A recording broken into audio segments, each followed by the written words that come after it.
emerging trend where people are holding more than one full-time job, sometimes 3 full-time jobs at the same time.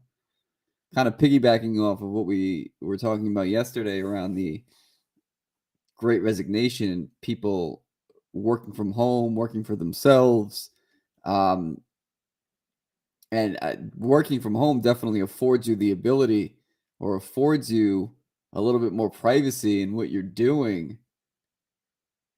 So it's possible to work 3 full-time jobs at the same time from your house if you're in certain positions.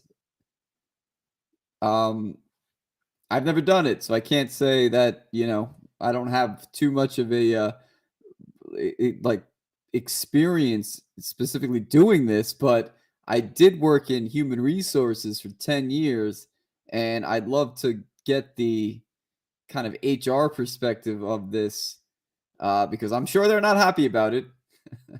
I'm sure they're not happy about people holding 3 full-time jobs, but the fact that people can do this and or seem to be getting away with it says something about the way that we structure and organize work expectations. So I want to see what people are saying about this. This is a very interesting topic to me. How somebody can hold 2 or 3 full-time jobs, and you're kind of just like doing a balancing act of what your responsibilities are. So this is where the tweet came from. What is this I hear about people holding 2 full-time jobs in tech companies in parallel? I've heard that too. Maybe simply splitting the day between 2 working 5 to 6 hours a day on tech, doubling the salary. I knew someone doing this at a previous company. I hate the ethical side of it, but I respect the hustle. I don't hate the ethical side of this. I don't know that is there an ethical responsibility for an employee who can juggle 3 jobs at the same time to tell their employer that they have things that are going on that have nothing to do with that company? I don't know. It's questionable. If you've signed some like legal document that says like a non-compete, maybe you have a legal responsibility, but ethically, if you can do it and you are performing your duties for all the companies that you're working for, what's the ethical problem there? Most people go into the office and do 2 hours worth of productive work per day and then fuck off the rest of the day. That's not on the employee necessarily. To me, that's on like the company's, like, what is the expectation coming from the company side?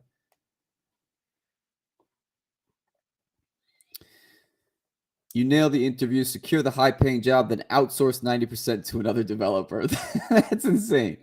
Then another job, then another job, and the same for another developer. I know a good story about a Russian guy who did this for 5 jobs, gave these 5 devs a project manager, and was finding passive income.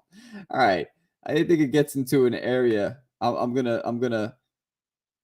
backpedal on my previous statement of whose ethical responsibility of this. If you are like posing as an employee and then outsourcing all of the work that you're doing, that could be a problem. Again, ethically, I don't know. I don't know if I feel ethically like does this go against my ethics if the job is getting done? But you are misrepresenting yourself as an employee when you're really like an agency. Like they're hiring you and you're giving the work to your contract, this like subcontractors, and then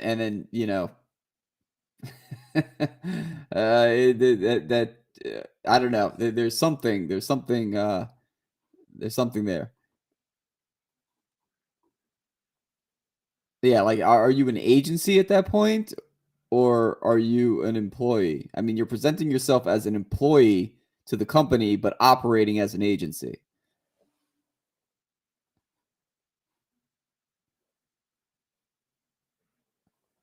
but not working at one or even both. Yeah, outsource both and find another job with all the time you have. Outsource both and find another job with all the time that you have. What happens when you have two overlapping meetings? Good question. Say things that are applicable to both meetings. This has to be exhausting. I made an offer to a guy. He asked if I could raise the comp a bit, and I agreed. He then asked if it would be okay if he kept his full-time job with a big tech company. I'm okay paying for results and not hours, but that was a bridge too far. Yeah, I don't think the employer is going to like that. So what's worse? Is it worse that the employee asks his permission to do this? Or is it worse that they just hide the fact that they do it? And you're none the wiser. Like, but the work's still getting done. I don't know. From the, I guess you can argue from both sides, right? The employer side would say like, no, you can't do that. Like this dude seems pretty upset about it. Yeah, exactly. Here, like at least he was upfront about it. My cousin do it. I don't know how one seems too much for me.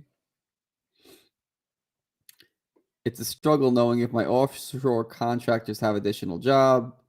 If they get the work done and are in meetings, it's hard to know, but it happens.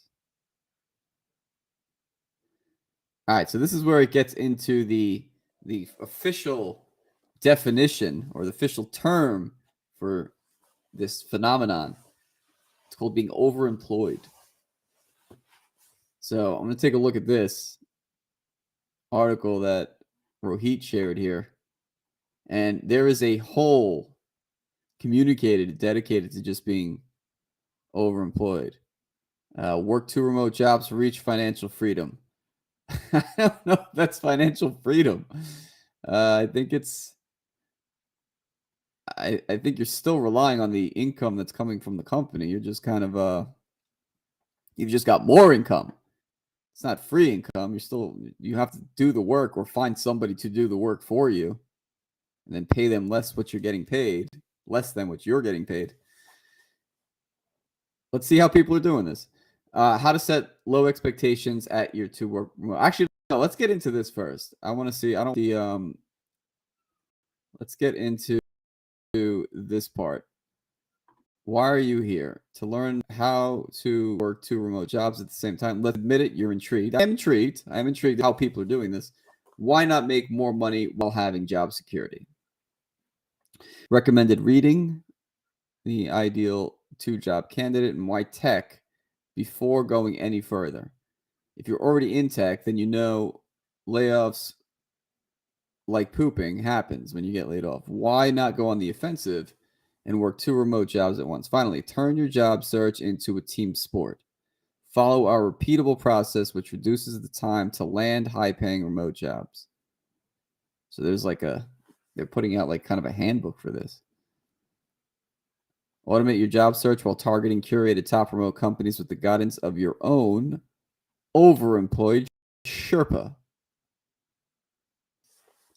But wait, there's more. We offer 24-hour support through our Discord server that includes live salary insights and remote job opportunities. Get the latest news and insights from our newsletter. Most importantly, we've got the Overemployed Guild, our forever promise to create wins for the community. We're here to celebrate success stories. All right, fear of the unknown holding you back. This is where it might get interesting. Batmanberry, software engineer. The topic of working two full-time remote jobs interests me, as I'm sure it also interests others who claim those doing two jobs should be worried. Even though I haven't managed to swing two full-time remote jobs, I'd be lying if I say I haven't thought about it. I mostly do contract work on the side because I have some free time. I suspect there's a mix of opinions for a variety of reasons. Yeah, so like, how is this different? How is being employed by two different companies different from being an employee at a company and then doing side work, like a side gig, right? Your own money. It's got nothing to do with the your primary employer, I guess you could call it. It's got nothing to do with them. And if I can pull this off because I'm more productive than the next person, why should I be ethically bound by not doing this. I think there's a tradition thing here of like, no, you have one employer and that's your sole source of income, which I don't agree with at all. I think everybody should have some kind of side hustle that they're doing because at any point that company can decide they're done with you. Happens all the time. So how is it different from having two different employers? How is that different from having a company that employs you and then some side gig as a freelancer?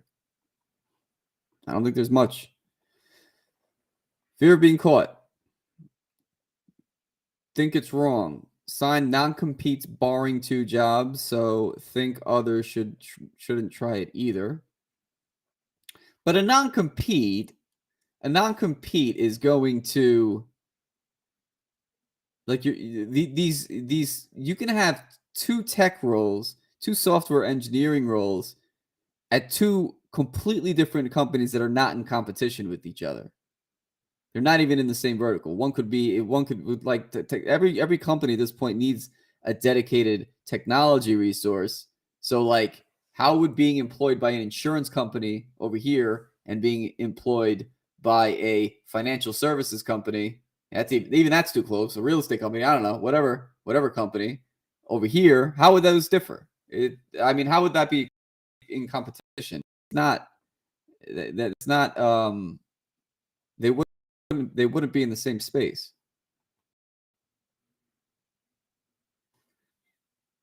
Having a very busy job already and can't imagine doing two jobs. Want to work two jobs but can't stomach the risks, so neither should others. I'd really like to learn more about the day-to-day situation. How did you think about doing two jobs when you first started? Which strategies have you developed to keep things running smoothly on both ends? Has any coworker or boss at either of the full-time jobs found out and did they care? Have you ever considered changing jobs but then decided against a certain role because it'd be too much work and you wouldn't be able to pull this off anymore? Are you overestimating tasks so you couldn't manage expectations? Or is task estimations not a normal part of your workflows?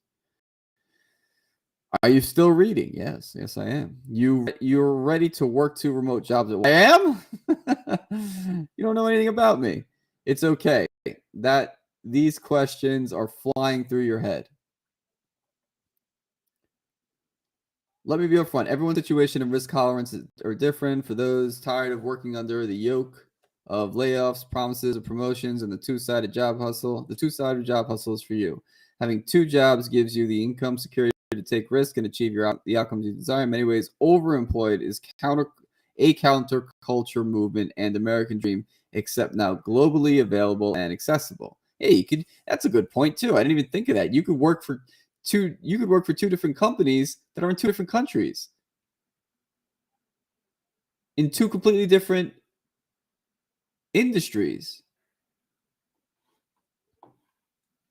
In addition to the added financial, having two jobs will sharpen your technical and professional acumen, making you more valuable in the gig economy later on. So kind of a soiree, your first soiree into the economy or working for yourself.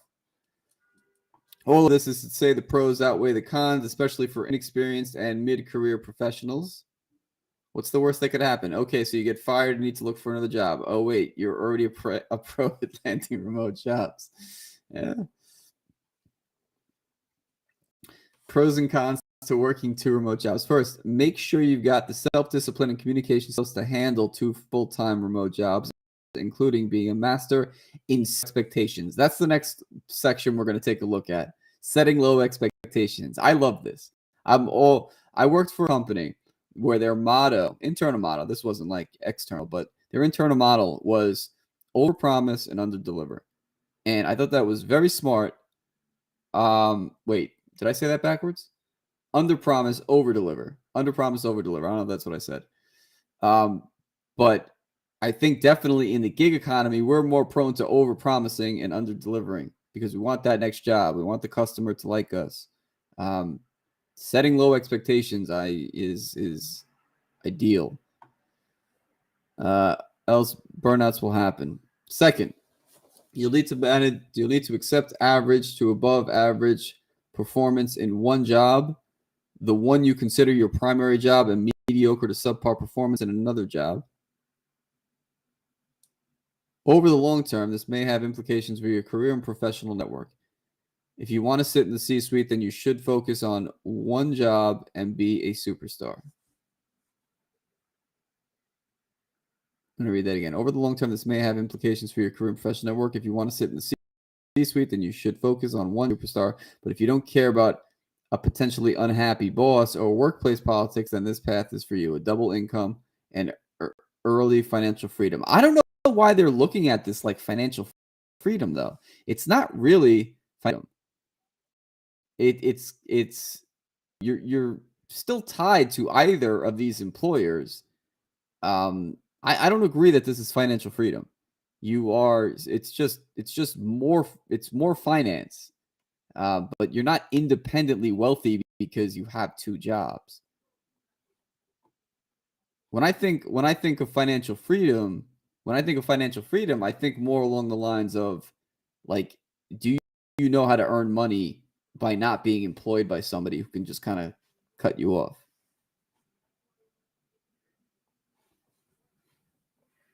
Working two remote jobs seasonally for 3 to 6 months. For those considering working two jobs in short stints between jobs, you should be fine. There's a small unknown risk of how your next employer would perceive your hustle, assuming that you had to list both employers on your resume, or else there would be too much of a gap.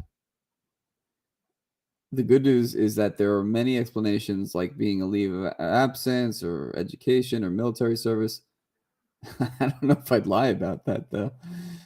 For all we know, you could be on an extended severance package that kept you on the payroll.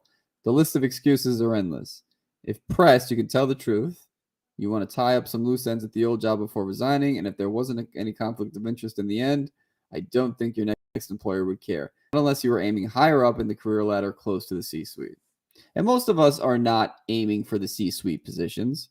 I think the majority of people just are looking for a job. They want to get the experience. They want to get that next level job title so that they can skip over to another company. I think that seems to be where most of the workforce does, especially in the tech space. You're looking for that. Jumping companies is way easier than waiting for that promotion to come from your current employer. 100%, which is a mistake on employers' part, because you're losing valuable time, and the time is going to take for someone to get up to speed. Someone gets up to speed in like 6 to 12 months, depending on the job, and then in 18 months they're leaving. You lost a lot of money, and you got to train someone else to do that job now. Working two remote jobs over 12 months. For those of you who choose jobs long term, bless you, such as rotating jobs, but constantly have two full-time jobs at any given time, then you should list on your resume only the jobs that were sequential to each other, so as to avoid unnecessary scrutiny into your overemployment. Working two remote jobs to raise seed money.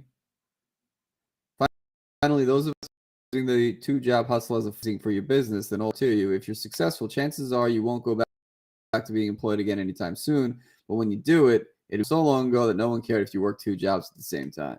Yeah, I'm with that. I think kind of as a means to an end, if you're looking to go into, like, if you really need the cash to get a business going on the side, I think this could work as a temporary measure to earn as much income as you possibly can while you're still employed, and then put that into the business that you're working on the side. Now, I don't know what that says about burnout and stress. Like, it seems like that's a lot to do. Two full-time jobs and starting a business at the same time. Like, how much time do you have? Do you have a family? Do you have kids?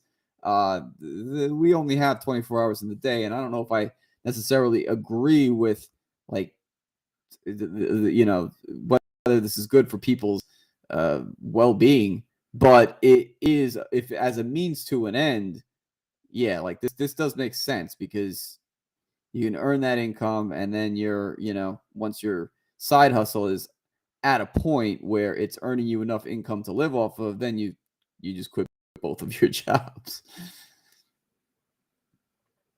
Commit to a new lifestyle. Forever work from home. I'll say it again. Everyone's situation is different.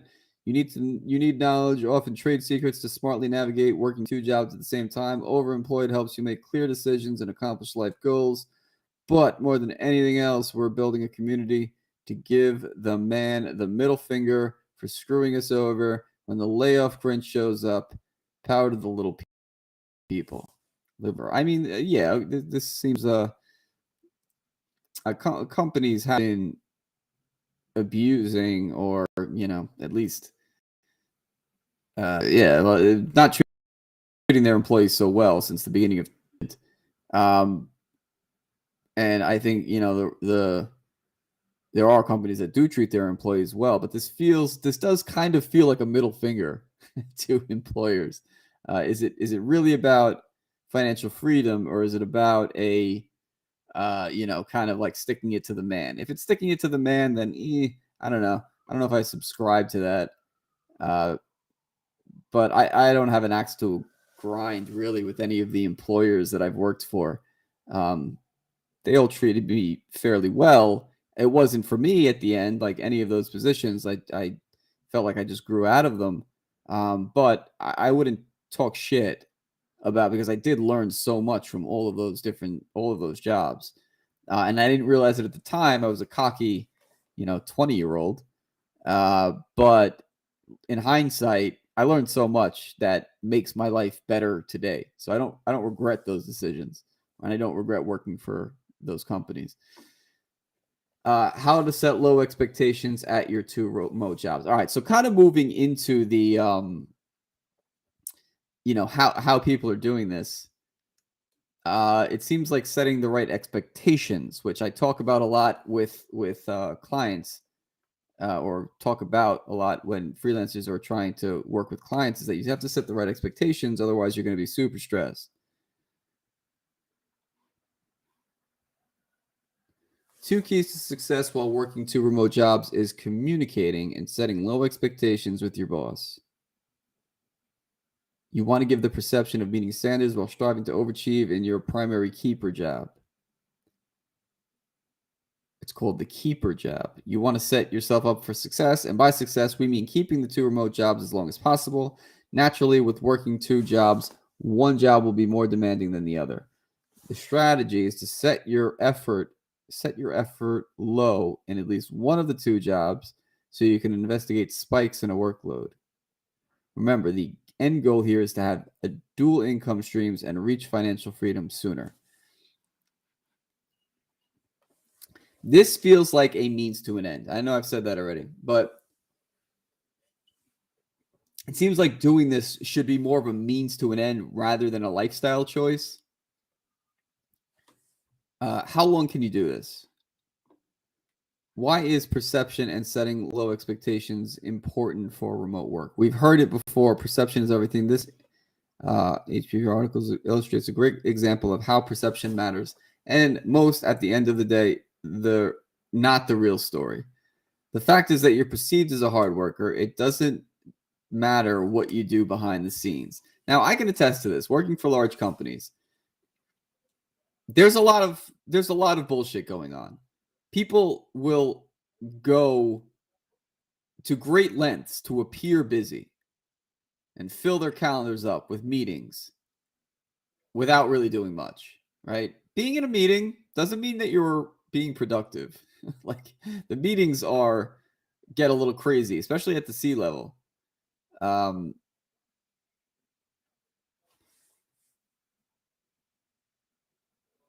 There is so just physically being in a space at the office does not mean that you are doing work. The fact that you're perceived as a hard worker doesn't matter. So yes, perception. The perception. Some people are masters of appearing busy. That's their job. Their job is literally to appear busy. In reality, your aim is to do the minimum and get by. Don't get fired while secretly hoping to get laid off. A strategy to achieve a positive perception and outcome is accomplished by setting low expectations with your manager. Why setting high expectations with your boss is a waste of time? This is interesting. It's funny because this goes against so much of what we were taught as, in school, and just, you're supposed to put your best foot forward and good employee and show up on time, and like it. There's kind of a rewiring that needs to be done if you're going to adopt this mindset.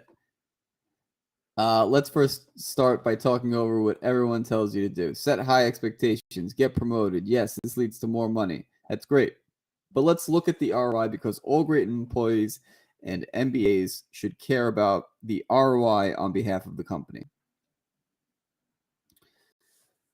But what about your personal ROI?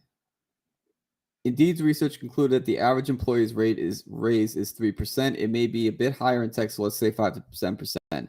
I can confirm those numbers.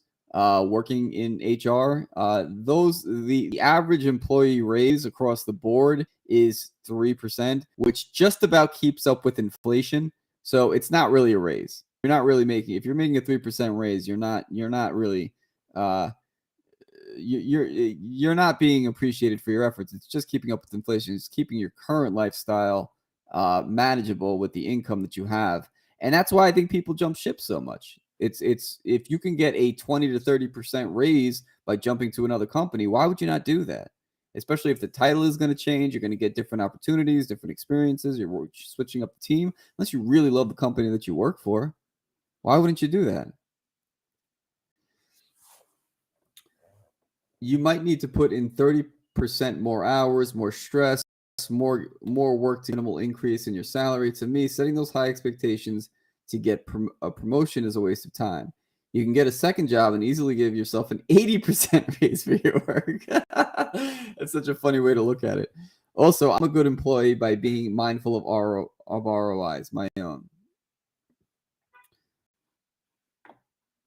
What I've learned about setting low expectations from years of working. What I've learned is expectations need to be set day one.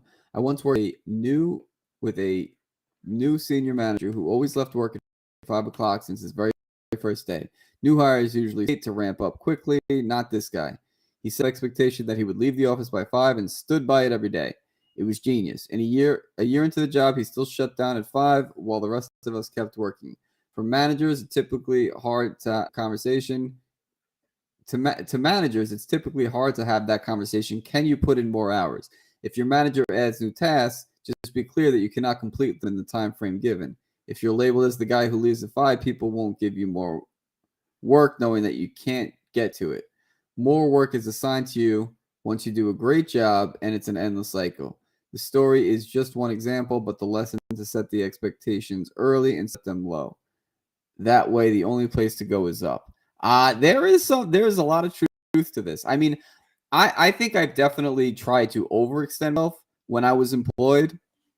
With the jobs that I've had, I was definitely leaning towards in the beginning, leaning towards being the model employee and trying to outwork everyone else around me, which I don't know that I had to do it that way. In reality, I through the more um the more work you do, the more work you get assigned. And in hindsight, like I started that way, right? I started in the beginning, um putting in more hours and not setting those boundaries early on. But I learned that it's better to be set clear boundaries and then over deliver in the time that you are there. That's really what worked for me. But I would leave even earlier than that. It was at one point I was so efficient at my job and what I was doing that I would get the job done in the first like 3 or 4 hours of the day, and then I'd be pretty much just waiting for the time to run out. So this, you know, there's definitely something to setting the right expectations here with your boss. Bit rate's kind of shitty today.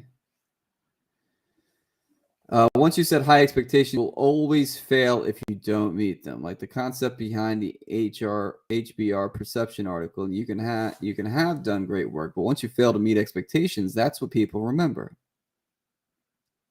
How many times have you thought you did a great job, but when you have your review, your boss mentions all the failures and missed expectations? Sound familiar? How to set low expectations at work with your manager. Let's get into how you can set low expectations while working your remote two jobs.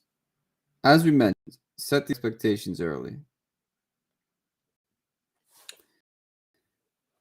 Be the one to have the conversation. Ask what your boss's expectations are. Set them for yourself. Instead of going into the conversation by asking what their expectations are, set and communicate them to your manager. By asking what their expectations are, you're putting yourself in a corner.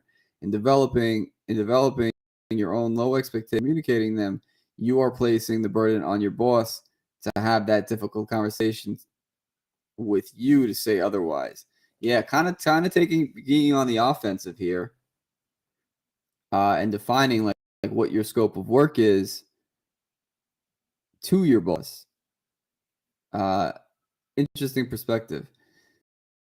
Let's say your boss let your boss one to say no to you as a new employee, you're most likely to slide by for the first review cycle with this method. Communicate often and early. Being a great communicator can be a great asset. Think about those who do great work and are not great communicators. What about those who do mediocre work but can communicate? What do you think will be looked upon more favorably? Set your expectations and make them visible to everyone to know what to expect. Take this opportunity and improve your communication skills. With practice comes mastery. I do agree that someone who repeatedly communicates what they do and then deliver, or what they're going to do, and then they deliver on it, regardless of whether that bar is here or here, it's still appreciated because you know what to expect out of that person. I think it's definitely worse if you over promise and then you what you promise, because the people around you are just going to look at you like, well, how can we rely on your word if you didn't deliver the last time? So I definitely think there's some truth to this. Communicating what you're doing to do and then doing it.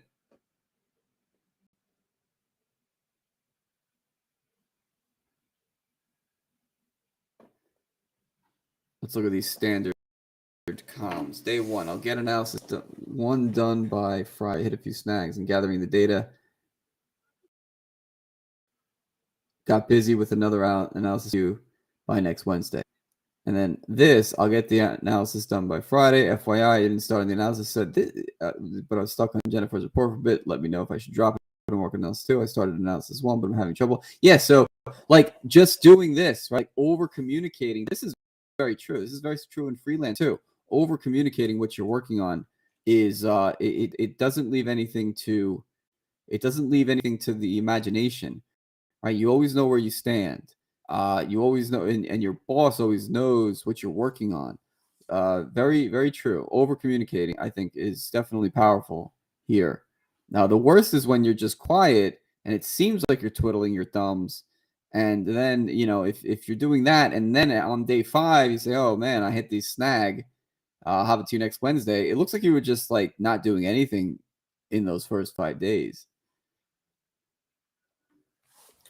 As you can see from this example, the employee over communicating comes across as more trustworthy and in control. Yep, exactly. That perception is what you want to convey. Even though something is not on your track, well, just the fact that you are communicating along the way makes people feel more comfortable. Also, communicating frequently can also soften the blow of the miss.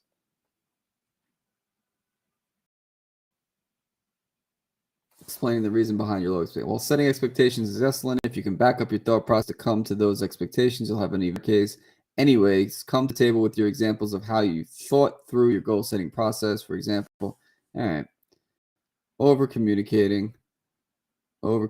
is the key here. Be a follower, not a leader. See, this is so counterintuitive to what we're taught. Realize that not everyone is meant to be a leader in a job. Everyone is different, and it takes employees all types to make their company hum. There's nothing wrong with being a follower and doing what's expected. Remember, there are no leaders. If there are no followers, career, take the side door instead. Yeah, there's a lot to this, and I'm pretty on board with most of what they're saying here. Is it ethical to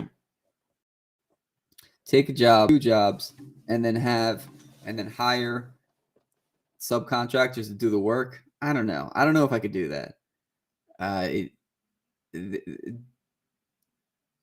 But I probably could take 2 full-time jobs if I was able to set the right expectations at both, deliver on what I promise. I don't see anything wrong with that at all. I really don't. But how you present yourself, if you're presenting yourself as an employee when you're really operating like an agency, that to me seems a little bit too much. I don't know if I'd be able to do that with in full, within my own ethical boundaries. But if I had 2 full-time jobs and they weren't in competition with one another, and and I was able to deliver what I said I was going to do on both, it's none of your business. It's none of your business that you can't tell me not to do that. That's how I feel. All right. New topic tomorrow, same time. Actually, tomorrow I'm going to go a little early. I'm going to be at 11 a.m. Eastern time tomorrow. So check in. We'll find another employment / no code / tech software apps, whatever. Chat about that tomorrow.